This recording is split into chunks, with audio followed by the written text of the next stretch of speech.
wrote Testimony by Sister Reena. परमेश्वर का पवित्र नाम का धन्यवाद करती हूँ। परमेश्वर ने पवित्र नाम की तारीफ कर दी है।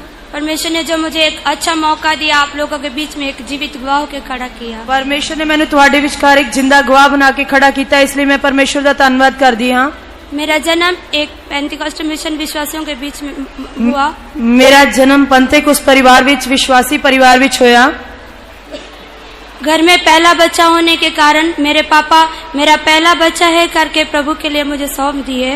घर विच में पहला बच्चा होने की वजह करके मेरे पिताजी ने मैनू परमेश्वर के लिए सौंप दिता। जैसे जैसे मैं बढ़ती गई, ज्यों-ज्यों मैं वड्डी हुंदी गई, परमेश्वर मेरे साथ बातें करने लगे। परमेश्वर मेरे नाल गल्लां करन लगा। लेकिन जैसे जैसे मैं फेतम में पवित्र संतों की संगति करने लगी, ये सेवा मुझे बहुत कष्ट लगने लगा। पर ज्यों-ज्यों मैं विश्वास घर दे विच पवित्र संतां दी संगत करन लगी तां ये सेवा मैनू बहुत ही औखी लगन लगी। मैं सोचा पापा तो बोल दिया मेरा बच्चा सेवा के लिए, लेकिन मैं सेवा कैसे करेगी। मैं सोचती सी कि पापा ने तो कह दिता कि मेरा बच्चा सेवा दे लिए है, पर मैं ये सेवा किस तरह करांगी। जैसे जैसे मैं बढ़ती गई, ज्यों-ज्यों मैं वड्डी हुंदी गई, मैं जब भी मेरे पापा पूछते थे इस साल जाएगी क्या, हर बारी मेरे पापा पूछते सन कि इस साल जाएंगी। 5 साल तक मैं नहीं बोलती गई, नहीं मैं इस साल नहीं, अगले साल, इस साल नहीं, अगले साल। 5 साल तक मैं हमेशा कहती गई नहीं इस साल नहीं, अगले साल जावांगी, इस साल नहीं, अगले साल जावांगी। 2002 में जब थे ऐसे जूथ मीटिंग से आए, हम लोग जब जूथ मीटिंग में आए थे, जब 2002 ਦੇ ਵਿੱਚ ਅਸੀਂ ਜਵਾਨਾਂ ਦੀ ਮੀਟਿੰਗ ਵਿੱਚ ਆਏ, हमारे ब्रदर जी सब जो बच्चे लोग सेवा में जाना चाहते सब लोग खड़े हो जाओ। ਤਾਂ ब्रदर जी ने कहा कि ਜਿਹੜੇ ਬੱਚੇ सेवा ਵਿੱਚ जाना चाहते हैं खड़े हो जाओ। मैं बीच में से उठकर चले गई। मैं ਵਿੱਚੋਂ ਉੱਠ ਕੇ चली गई। जब मैंने घर गई तो जब मैं घर गई ਤਾਂ मुझे जाकर बहुत 2-3 महीना तक बुखार हो गया। ਮੈਨੂੰ 2-3 ਮਹੀਨਿਆਂ तक लगातार बुखार चलता रहा। वो बुखार टाइफाइड बुखार हो गया। वो म्यादी बुखार हो गया सी। मैं पूरा मरने तक पहुंच गई। मैं मरण के किनारे पहुंच गई। सब लोग मुझे देखने वाले बोलते थे ये लड़की बचेगी नहीं। मैनू वेखण वाले सारे लोग के कहते सन कि लड़की नहीं बचेगी। मैंने अपने पापा को बोला कि मुझे फेतम ले जाओ। मैं अपने मम्मी पापा ने कहा कि मैनू विश्वास कर ले जाओ। जैसे ही वो मुझे फेतम लेके गए, वो ज्यों ही मैनू विश्वास कर लेके गए, सेवादार भी मुझे देख के बहुत डर गए। सेवादार भी मैनू वेख के डर गए। एक रात तो मेरा मृत्यु के जैसे हो गया। एक रात तो मैं मरिया की तरह हो गई सी। हमारे लोकल का बड़ा सिस्टर मुझे अपना गोद में लेके प्रार्थना किया, प्रभु मैं इसको फुल ड्रेस में देखना चाहती है, मैं इसको सेवा में देखना चाहती हूँ, प्रभु इसका जीवन वापस दे दो। तो साडी शाखा विश्वास करती सिस्टर ने मैनू गोदी विच लैके प्रार्थना की, तो उसने कहा कि परमेश्वर मैं इसनू सफेद कपड़ियां विच वेखना चाहती हाँ, मैं इसनू सेवा विच वेखना चाहती हाँ, इसका जीवन इनू वापस दे दियो। लेकिन प्रभु मुझे ऊपर लेके गए। प्रभु मुझे दो जगह दिखाए, क्या तू इनमें से 2 जगह में से एक जगह चुन लो, तू कौन सी जगह में जाना चाहती है। प्रभु मैनू ऊपर लैके गया। प्रभु ने मैनू 2 थावां दिखाइयां अते मैनू कहा कि इन्हां दोवां थावां विचों एक जगह चुन ले, तू केड़ी जगह ते जाना चाहती है। जो नरक का जगह मुझे दिखाया वो मैं देख के बहुत डर गई। तो नरक वाली जगह नू वेख के मैं बहुत ज्यादा डर गई। उसी समय मैंने अपने आप को प्रभु के हाथ में सौंप दिया। उसी समय मैं अपने आप नू परमेश्वर के हाथों में सौंप दिता। जब मुझे वापस मैं होश में आ गई, जदों वापस मैं होश विच आई, दूसरे दिन मैं बात किया, दूसरे दिन मैं गल की, मैंने बोला मैंने ऐसे ऐसा देखा है करके। फिर ब्रदर सिस्टर्स भी बोले अभी भी तो अपने आप को प्रभु के हाथ में सौंप दे, तू सेवा के लिए तू अपने आप को सौंप दे। तो मैं ब्रदर सिस्टर्स नू कहा कि मैं इस तरह दर्शन वेख्या, तो उन्होंने मैनू कहा कि तू अपने आप नू परमेश्वर के हाथों में सौंप दे, क्योंकि तू सेवा दे लई है। 2003 विच प्रभु ने मैनू सेवा लई बुलाया। 2003 विच प्रभु ने मैनू सेवा लई सद्या। उस जगह में भी ट्रेनिंग सेंटर में भी प्रभु 2 साल तक मुझे संभाला। सिखलाई केंद्र विच भी परमेश्वर ने 2 साल तक मैनू संभालिया। 2004 विच मेरे अंदर एक सेफ्टी पिन चला गया। 2004 विच मेरे अंदर एक सेफ्टी पिन चलिया गया। वो सेफ्टी पिन मैं भी जानती नहीं कैसे चल गया। रात को 2 बजे हम लोग प्रेयर चेंज से उठ के आए थे, मैं इसे कपड़ा चेंज कर रही थी तो मेरे मुंह में पिन रखता मैं किसी के साथ बात करने लगी, वो भी पिन खुला हुआ पिन मेरे अंदर चले गया। असी 2 बजे रात को प्रेयर चेंज तो आए सी, मैं साड़ी चेंज करने दे टाइम वो पिन अपने मुंह विच रखिया सी। पिन मुंह विच रख के जब किसी नाल गल कर रही सी तो खुलिया हुआ पिन मेरे अंदर चलिया गया। वो पिन मुझे मालूम नहीं पड़ा कैसे चल गया। रात को जब मैं लेटने लगी मैनू पता नहीं लग्या कि किस तरह अंदर चलिया गया, पर जब रात में सोन लगी वो मेरे अंदर बहुत चुभने लग गया। ਤਾਂ ਉਹ ਮੇਰੇ ਅੰਦਰ ਚੁਭਣ ਲੱਗਾ। मैं किसी को भी बोली नहीं, मैं नीचे जाके पानी पीने। मैं ਕਿਸੇ ਨੂੰ ਕੁਝ ਨਹੀਂ ਦੱਸਿਆ, मैं थल्ले जाके पानी पीता। सुबह होते सब लोगों को, जब मैं रोने लगी सब लोगों को मालूम पड़ गया। सवेरे उठ के जब मैं रोने लगी तो सब ਨੂੰ पता लग गया। सब लोग मुझे पूछा क्या वो पिन बंद था नहीं तो खुला था। ਤਾਂ ਸਭ ਨੇ ਮੈਨੂੰ ਪੁੱਛਿਆ ਕਿ ਉਹ ਪਿਨ ਖੁੱਲਿਆ ਹੋਇਆ ਸੀ ਜਾਂ ਬੰਦ ਸੀ। मैं बोला नहीं अका वो तो खुला था, इसलिए तो मुझे सब लग रहा है। ਤਾਂ ਮੈਂ ਕਿਹਾ ਨਹੀਂ ਅੱਗਾ ਉਹ ਪਿਨ ਤਾਂ ਖੁੱਲਿਆ ਹੋਇਆ ਸੀ, ਇਸੇ ਕਰਕੇ ਮੈਨੂੰ ਚੁਭ ਰਿਹਾ ਹੈ। उन लोग मेरे लिए प्रार्थना करने लगे। सब लोग हमारे ट्रेनिंग देने वाले बड़े बड़े अक्का लोग सब लोग रोने लगे। ਤਾਂ ਸਾਡੇ ਸਿਖਲਾਈ ਕੇਂਦਰ ਵਾਲੇ ਸਾਰੇ ਸੀਨੀਅਰ ਸਿਸਟਰਸ ਰੋਣ ਲੱਗੇ, ਉਹ ਸਭ ਮੇਰੇ ਲਈ प्रार्थना ਕਰਨ ਲੱਗੇ। उन लोगों को मेरे ऊपर गुस्सा भी बहुत आ रहा था कि पगली क्यों मुंह में पेन रखा करके। ਤਾਂ ਉਹਨਾਂ ਨੂੰ ਮੇਰੇ ਉੱਤੇ ਗੁੱਸਾ ਵੀ ਆ ਰਿਹਾ ਸੀ ਕਿ ਇਸਨੇ ਪਿਨ ਆਪਣੇ ਮੂੰਹ ਵਿੱਚ ਕਿਉਂ ਰੱਖਿਆ ਹੈ। मुझे उन लोग अम्मा जी के पास लेके गए। ਉਹ ਮੈਨੂੰ अम्मा जी ਦੇ ਕੋਲ ਲੈ ਕੇ ਗਏ। अम्मा जी भी मेरे लिए प्रार्थना किए। अम्मा जी ने भी मेरे लिए प्रार्थना की थी। अम्मा जी ने पास्टर टीओ को बोल दिए कि ऐसे से बस से पिन चले गया करके। ਤਾਂ अम्मा जी ने पास्टर टीओ जी ਨੂੰ ਦੱਸ ਦਿੱਤਾ ਕਿ ਇਸ ਤਰ੍ਹਾਂ ਇੱਕ ਸਿਸਟਰ ਦੇ ਅੰਦਰ ਪਿਨ ਚਲਿਆ ਗਿਆ ਹੈ। पास्टर जी अम्मा जी मुझे पास्टर जी के पास लेके गए। अम्मा जी ਮੈਨੂੰ पास्टर जी ਦੇ ਕੋਲ ਲੈ ਕੇ ਗਏ। पास्टर जी ने मेरे साथ जाते ही एक ही बात बोला, क्या बेटी तू विश्वास करती है लाजर को प्रभु ने 4 दिन में जीवित किया। ਤਾਂ ਪਾਸਟਰ ਜੀ ਨੇ ਜਾਂਦਿਆਂ ਹੀ ਮੇਰੇ ਨਾਲ ਇੱਕ ਹੀ ਗੱਲ ਕੀਤੀ, ਬੇਟੀ ਕੀ ਤੂੰ ਵਿਸ਼ਵਾਸ ਕਰਦੀ ਹੈ ਜਿਸਨੇ ਲਾਜ਼ਰ ਨੂੰ ਮੁਰਦਿਆਂ ਵਿੱਚੋਂ ਜਿੰਦਾ ਕੀਤਾ। मैं बोला हाँ पास्टर जी मैं विश्वास करती हूँ। ਤਾਂ ਮੈਂ ਕਿਹਾ ਹਾਂ ਪਾਸਟਰ ਜੀ ਮੈਂ ਵਿਸ਼ਵਾਸ ਕਰਦੀ ਹਾਂ। 3 डे फास्टिंग में मैंने एक दर्शन देखा। 3 ਦਿਨਾਂ ਦੇ ਵਰਤ ਵਿੱਚ ਮੈਂ ਇੱਕ ਦਰਸ਼ਨ ਦੇਖਿਆ। पास्टर जी के प्रार्थना करने के बाद में दूसरे दिन ही हमारा 3 डे फास्टिंग था।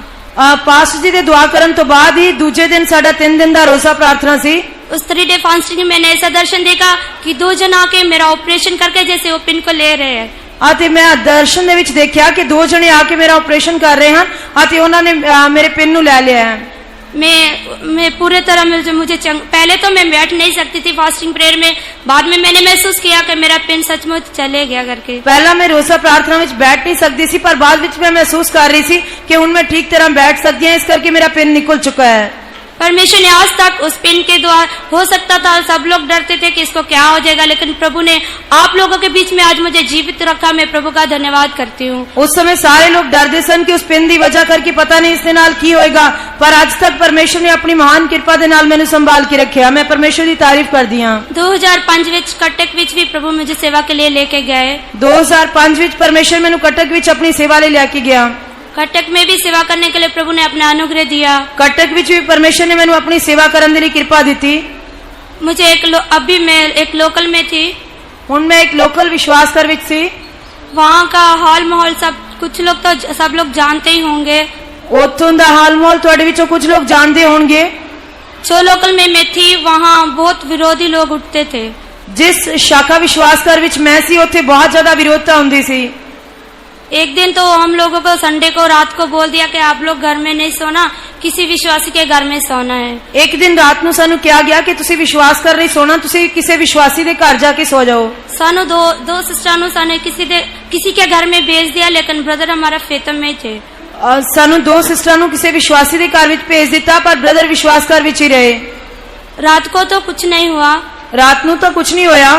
बस सुबह हम लोग जब घर में आए, ਸਵੇਰੇ ਜਦ ਅਸੀਂ ਘਰ ਆਏ, हम लोग आकर प्रार्थना किया तीनों बैठकर। ਅਸੀਂ ਤਿੰਨਾਂ ਨੇ ਬੈਠ ਕੇ ਪ੍ਰਾਰਥਨਾ ਕੀਤੀ। प्रार्थना के बाद हम लोग नाश्ता खाए। ਪ੍ਰਾਰਥਨਾ ਤੋਂ ਬਾਅਦ ਅਸੀਂ ਨਾਸ਼ਤਾ ਕਰ ਰਹੇ ਸੀ। ऐसे करंट भी चले गए, ਬਿਜਲੀ ਵੀ ਚਲੀ ਗਈ। हमारा ब्रदर जी का रूम का खिड़की सब खुला था, रूम बंद था। ਸਾਡੇ ਬ੍ਰਦਰ ਜੀ ਦੇ ਕਮਰੇ ਦੀਆਂ ਖਿੜਕੀਆਂ ਖੁੱਲੀਆਂ ਸਨ, ਪਰ ਦਰਵਾਜ਼ਾ ਬੰਦ ਸੀ। हमारा रूम का खिड़की सब बंद था। ਸਾਡੇ ਕਮਰੇ ਦੀਆਂ ਖਿੜਕੀਆਂ ਸਾਰੀਆਂ ਬੰਦ ਸਨ। मसीही विरोध लोग कम से कम 200-300 लोग होंगे। मसीह विरोधी घट तो घट 200-300 लोग होंगे। वो तो नारा लगा के आ रहे थे कि हम लोग आग लगाएंगे, आग लगाएंगे। वो इस तरह नारे लगा के आ रहे सन कि असी अग लगावांगे, अग लगावांगे। जैसे हम लोगों ने उनका आवाज सुना, असी ज्यों ही उन्हां दी आवाज सुनी, हम दोनों भी बहुत डर गए। असी दोवें भी बहुत डर गईयां। ब्रदर तो अपना रूम बंद करके थे। ब्रदर ने तो अपना कमरा बंद किया होया सी। गेट से आते ही पहले ब्रदर का रूम आता है। गेट तो आउंदियां ही पहला ब्रदर का कमरा हुंदा है, फिर हॉल मीटिंग हॉल आता है, फिर मीटिंग हॉल हुंदा है, उसके बाद हमारा रूम आता है। उस तो बाद साडा कमरा सी। इस तरह उन्होंने दा आवाज सुन के मैं अक्का को बोला मैं थोड़ा खिड़की खोल के देखेगी क्या करते हो लोग करके। उन्हां दी आवाज सुन के मैं अक्का नूं कहा कि मैं खिड़की खोल के देखा कि वो की कर रहे हन। जैसे थोड़ा सा मैंने खिड़की खोला तो देखा हमारे गेट के पास में ही खड़े हैं। ਜਦੋਂ ਮੈਂ खिड़की खोल के देखा ਤਾਂ ਉਹ ਸਾਰੇ ਸਾਡੇ ਗੇਟ ਦੇ ਕੋਲ ਖੜੇ ਸਨ। आधे लोग तो बोलते थे छोड़ो छोड़ो कुछ नहीं करेंगे जाएंगे, लेकिन पीछे के आधा लोग बोलते थे नहीं हम लोग आग लगा के ही जाएंगे। ਅੱਗੇ ਵਾਲੇ ਅੱਧੇ ਲੋਕ ਤਾਂ ਕਹਿ ਰਹੇ ਸਨ ਕਿ ਨਹੀਂ ਨਹੀਂ ਛੱਡ ਦਿਓ, ਪਰ ਪਿਛਲੇ ਅੱਧੇ ਲੋਕ ਕਹਿ ਰਹੇ ਸਨ ਕਿ ਨਹੀਂ ਨਹੀਂ ਅਸੀਂ ਅੱਗ ਲਗਾ ਕੇ ਹੀ ਜਾਵਾਂਗੇ। जैसे वो अंदर आए मैंने फटाफट खिड़की बंद कर दिया। वो जो ही अंदर आए मैं खिड़की बंद कर दी थी। उन लोग आते ही ब्रदर के रूम को मारने लगे। वो आंदिया ही ब्रदर के कमरे नु मारन लगे। उन लोगों के हाथ में पेट्रोल का 2-3 कैन भी पकड़ा हुआ था। उन्हां दे हत्थां विच पेट्रोल दियां 2-3 कैन्स भी सन। आते ही लोग ब्रदर्स के रूम के खिड़की के साइड से पेट्रोल डाल दिए। उन्होंने आंदिया ही ब्रदर के कमरे की खिड़की दे विचों पेट्रोल सुट दिता। बरांडा में हॉल में सब पेट्रोल डाला। बरांडे विच हाल विच सारी जगह ते पेट्रोल पा दिता। मैंने जो हमारा रूम हाल से हमारा रूम में आने वाला दरवाजा है साडे कमरे दे लई जो बाहरों आउण दे लई दरवाजा सी, मैंने फटाफट उसको बंद कर दिया। मैं जल्दी नाल उसनु बंद कर दिता। हमारा अक्का तो अंदर में बैठ के प्रार्थना करने लगे। अक्का अंदर बैठ के दुआ करन लगे। लेकिन जब उन लोगों का ऐसा मारने का आवाज आया हम दोनों भी बहुत डर गए। पर जब उन्होंने मारन दी आवाज आई तो असी दोवें बहुत डर गईयां। पहले जाके ब्रदर के रूम को मारा। पहला जाके ब्रदर के कमरे नु मारिया। ब्रदर जी ने अपना दरवाजा खोल दिया। ब्रदर जी ने अपना दरवाजा खोल दिता। ब्रदर जी आके ऐसे उनके सामने बाहर खड़े हो गए। ब्रदर जी इस तरह उन्होंने सामने आके खड़े हो गए। लेकिन हम लोग को अंदर ऐसे सब मालूम नहीं, हम सोचा शायद वो लोग ब्रदर को ही मार रहे। पर सानू ये सारा पता नहीं सी, असी सोचा शायद वो ब्रदर नु मार रहे होंगे। ब्रदर चुपचाप खड़े, कुछ भी बोला नहीं। अगर बोलते थे हो सकता था वो लोग ब्रदर को मार सकते थे। ब्रदर बाहर चुपचाप खड़े सन, वो कुछ नहीं बोले। जे बोल देता शायद वो उसनु मार सकते सन। उन लोग ब्रदर को कुछ नहीं बोल के ब्रदर का रूम में थोड़ा तोड़ा, फिर हाल में आ गए। उन्होंने ब्रदर नु कुछ नहीं किया, ब्रदर का कमरा थोड़ा जिहा तोड़िया, फिर हाल विच आ गए। हाल में आकर वो लोग हमारा टाइम पीस लाइट वगैरह वचन जो जो लिख के लगाए थे सब तोड़ दिए। हाल दे विच उन्होंने सारियां लाइटां जो वचन लिख के लगाए हुए सन वो सब तोड़ दिते। कर्टन भी जो लगाए थे सब फाड़ दिए। पर्दे भी सारे फाड़ दिते। फिर हमारे रूम में जो आने वाला दरवाजा उसको मारने लगे। फिर साडे कमरे विच आउण वाले दरवाजे नु मारन लगे। हम लोग एक बाहर के साइड से भी हमारा एक कचरा डालने वाली जगह में उधर भी एक दरवाजा है। ते कूड़ा सुट्टन दे लई बाहर दी तरफ साडे कमरे दा एक दरवाजा सी। मैं आका को बोला हम दोनों भी बाहर चले जाएंगे, मारने से भी हम लोग उनको दिखाई नहीं देना चाहिए। ते मैं क्या सी कि अका आप दोवें बाहर चले जांदे हां, वो जे सानू मारन भी आणगे तां असीं उन्हां नूं दिखांगे नहीं। हम लोग दोनों भी एक दूसरे का हाथ पकड़कर रोके रोके प्रार्थना करने लगे, प्रभु हमें भी कुछ नहीं होना, हमारे ब्रदर को भी कुछ नहीं करना चाहिए। लोग असी दोवें सिस्टर एक दूजे दा हाथ फड़ के रो रो के प्रार्थना करन लगे कि ब्रदर परमेश्वर मैनू अते सानू ते ब्रदर जी नूं भी कुछ नहीं होना चाहिए। जैसे हम लोग प्रार्थना कर रहे थे बैक साइड में कचरा की जगह में, वो हमारे विरोधी लोग सब लोग औरत लोग सब देख रहे थे। जो ही असी प्रार्थना कर रहे सी तां जिस तरफ साडा कूड़ा सुट्टन वाला दरवाजा सी वो सारे विरोधी लोग उधरों देख रहे सन। प्रभु ने हमारा प्रार्थना सुना, हम तीनों को भी आग की ज्वाला से बचाया। परमेश्वर ने साडी प्रार्थना सुन के सानू आग दी भट्ठी विचों बचाया। जब वो लोग चले गए, जदों वो सारे चले गए, पुलिस आई। पुलिस आके देखने से हम लोगों को भी मालूम नहीं कि वो लोग माचिस डाल के वो लोग तीली डाला करके, हमको भी मालूम नहीं था। जब पुलिस ने आके देखा था उस समय सानू भी पता नहीं सी कि उन्होंने पेट्रोल पा के तीली लगा के आग लगाई है। ब्रदर के रूम में से 4-5 माचिस का तीली उन लोग उठाए। उन्होंने ब्रदर के कमरे विचों 3-4 माचिस दी तीलियां उठ चुकियां। हम लोगों को भी बाद में मालूम पड़ा कि ये लोग माचिस भी लगा के गए करके। सानू भी बाद विच पता चलिया कि वो माचिस के नाल आग लगा के गए हन। पुलिस माचिस के तीली लेकर चले गए। पुलिस माचिस दी तीलियां लेके चली गई। अभी तक भी थाना में यही बात हो रहा कि पेट्रोल को आग क्यों नहीं लगा। अजे तक भी थाना दे विच यही गल चल रही है कि पेट्रोल नु आग उस समय क्यों नहीं लगी। सचमुच मैंने आका को बोला, आका आज हम तीनों सदरक मेशक अब्दनगो का परमेश्वर आज भी हमारा जीवित परमेश्वर, हमें भी परमेश्वर आग से बचा रहा है। तो उस समय मैं भी अक्का नु इसी तरह क्या कि अक्का सदरक मेशक अबेदनगो दा परमेश्वर वो जिंदा परमेश्वर है, आज वो सानू भी इस आग दी भट्ठी चों बचाएगा। सचमुच प्रभु ने अपने अद्भुत रीति के साथ जो हमारा वो दरवाजा था, हमारे विश्वासी हम अंदर से बंद करने से भी एक बार आके खोलने से खुल जाता था, लेकिन ਪਰ ਅੱਜ ਤੱਕ ਵੀ ਉਹ ਦਰਵਾਜ਼ਾ ਜਿਹੜਾ ਅਸੀਂ ਬੰਦ ਕਰਕੇ ਰੱਖਦੇ ਸੀ, ਜੇਕਰ ਵਿਸ਼ਵਾਸੀ ਆ ਕੇ ਇੱਕ ਵਾਰ ਮਾਰਦੇ ਸਨ ਤਾਂ ਉਹ ਖੁੱਲ ਜਾਂਦਾ ਸੀ। लेकिन उस दिन मैंने बोला शायद आज स्वर्गदूत हमारा दरवाजा को पकड़ के खड़े, उन लोग इतना मारा, सब लोग दरवाजा को आके मारा, लेकिन वो दरवाजा खुला नहीं। पर उस दिन मैं सोचा कि शायद साडे दरवाजे ਨੂੰ स्वर्गदूत पकड़ के खड़े ਹਨ, ਉਹਨਾਂ ਨੇ ਇੰਨਾ ਦਰਵਾਜ਼ੇ ਨੂੰ ਮਾਰਿਆ ਪਰ ਦਰਵਾਜ਼ਾ ਫਿਰ ਵੀ नहीं खुलिया। सचमुच परमेश्वर ने अद्भुत रीति के साथ उस जगह में हमें संभाला। सचमुच परमेश्वर ने अद्भुत तरीके ਨਾਲ ਸਾਨੂੰ ਉਸ ਜਗ੍ਹਾ ਤੇ ਸੰਭਾਲ ਕੇ ਰੱਖਿਆ। जब लोग चले गए, सारे लोग चले गए, हम लोगों को एक गांव में छोड़ दिया। ਸਾਨੂੰ ਇੱਕ ਪਿੰਡ ਵਿੱਚ ਛੱਡ ਦਿੱਤਾ ਗਿਆ। ब्रदर जी बोले मैं नहीं जाएगा, मैं इधर ही रहेगा, आप दोनों को सिस्टर्स लोगों को दोनों को छोड़ देना करके। ਤਾਂ ਬ੍ਰਦਰ ਜੀ ਨੇ ਕਿਹਾ ਕਿ ਨਹੀਂ ਮੈਂ ਨਹੀਂ ਜਾਵਾਂਗਾ, ਮੈਂ ਇੱਥੇ ਹੀ ਰਹਾਂਗਾ, ਤੁਹਾਨੂੰ ਦੋਨਾਂ ਸਿਸਟਰਸ ਨੂੰ ਛੱਡ ਦਿੰਦੇ ਹਾਂ। उस गांव में भी 15 दिन रहने के लिए प्रभु ने हम लोगों को मदद किया। ਉਸ ਪਿੰਡ ਵਿੱਚ ਵੀ ਪਰਮੇਸ਼ਰ ਨੇ ਸਾਨੂੰ 15 ਦਿਨ ਰਹਿਣ ਦੇ ਲਈ ਮਦਦ ਕੀਤੀ। वो गांव में पानी का भी बहुत मुश्किल था और रहने के लिए घर का भी, और लेटरिन बाथरूम तो बिल्कुल भी नहीं था। हम लोग सब जंगल में जाते, ऐसा रात को वो लोग लेके जाते थे। ਉਸ ਪਿੰਡ ਵਿੱਚ ਰਹਿਣਾ ਬਹੁਤ ਹੀ ਮੁਸ਼ਕਿਲ ਸੀ, ਪਾਣੀ ਦਾ ਕੋਈ ਪ੍ਰਬੰਧ ਨਹੀਂ ਸੀ, ਰਹਿਣ ਦੇ ਲਈ ਵੀ ਕੋਈ ਅੱਛੀ ਜਗ੍ਹਾ ਨਹੀਂ ਸੀ, ਕੋਈ ਬਾਥਰੂਮ ਵੀ नहीं ਸੀ, ਸਾਨੂੰ ਜੰਗਲ ਵਿੱਚ ਜਾਣਾ ਪੈਂਦਾ ਸੀ। लेकिन प्रभु वो जगह में भी अपने नाम को महिमा किया। उन लोगों के बीच में भी वो लोग ज्यादा से ज्यादा उधर के गांव के लोग आदिवासी लोग, ਉਸ ਪਿੰਡ ਦੇ ਜ਼ਿਆਦਾ ਤੋਂ ਜ਼ਿਆਦਾ ਲੋਕ ਆਦੀਵਾਸੀ ਸਨ, ਪਰ ਪਰਮੇਸ਼ਰ ਨੇ ਉੱਥੇ ਵੀ ਆਪਣੀ ਨਾਮ ਦੀ ਮਹਿਮਾ ਲਈ ਸਾਨੂੰ ਸੰਭਾਲ ਕੇ ਰੱਖਿਆ। हम लोग अंदर बैठ के ही संडे को भी उधर प्रार्थना करते थे। ਅਸੀਂ ਉਸ ਐਤਵਾਰ ਨੂੰ ਵੀ ਉਸੇ ਪਿੰਡ ਵਿੱਚ ਬੈਠ ਕੇ ਹੀ ਪ੍ਰਾਰਥਨਾ ਕਰਦੇ ਸੀ। वो जगह में भी परमेश्वर ने हम लोगों को संभाला, आज तक जीवित रखा, आप लोगों के बीच में लेके आया। ਉਸ ਜਗ੍ਹਾ ਤੇ ਵੀ ਪਰਮੇਸ਼ਰ ਨੇ ਮੈਨੂੰ ਸੰਭਾਲ ਕੇ ਰੱਖਿਆ, ਅੱਜ ਤੁਹਾਡੇ ਵਿਚਕਾਰ ਅੱਜ ਤੱਕ ਜਿੰਦਾ ਰੱਖ ਕੇ ਲੈ ਕੇ ਆਇਆ।